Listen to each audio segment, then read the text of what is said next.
بسم اللہ الرحمن الرحیم۔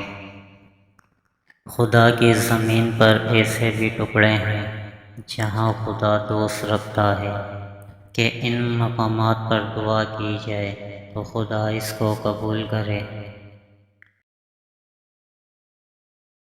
جو بندہ سعادت خیر کے راستے میں قدم اٹھائے اور کمال تک پہنچنے سے پہلے ہی دنیا سے رخصت ہو جائے تو سمجھ جاؤ اس کی موت خیر پر ہوئی۔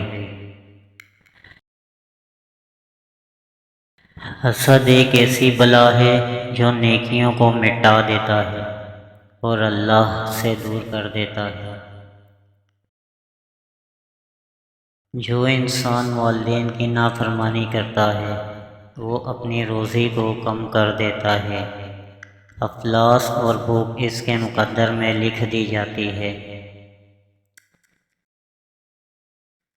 جو خدا کی اطاعت کرے اس کی مخلوق کی ناراضگی سے ہرگز نہیں ڈرنا چاہیے، لیکن جو خدا کو ناراض کر دے اس کو یقین رکھنا چاہیے کہ مخلوق اس سے ضرور ناراض ہوگی۔ شب بیداری نیند کو اور لذیذ بنا دیتی ہے اور بھوک غذا کو خوش مزہ بنا دیتی ہے، اور اللہ کی عبادت روح کو تسکین اور آرام پہنچا دیتی ہے۔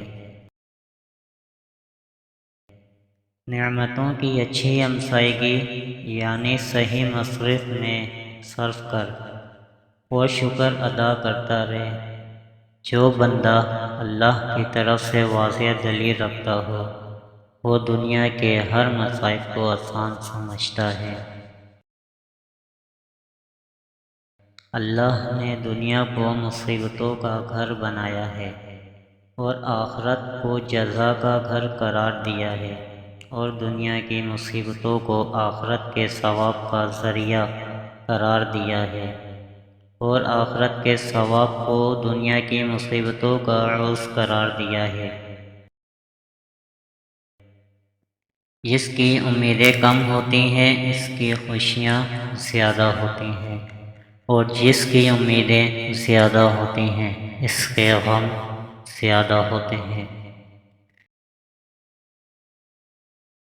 اس شخص سے صفایانگی طلب نہ کرو جس پر غصہ ہو، اور جس سے غداری کی بو آئے، اور اس سے وفا کی ہرگز توقع نہ رکھو۔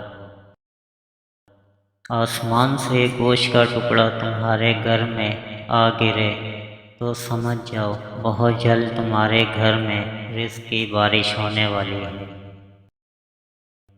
جو بندہ کھڑے ہوئے جانور پر سوار ہوتا ہے وہ شخص قیدی کی مانند ہے۔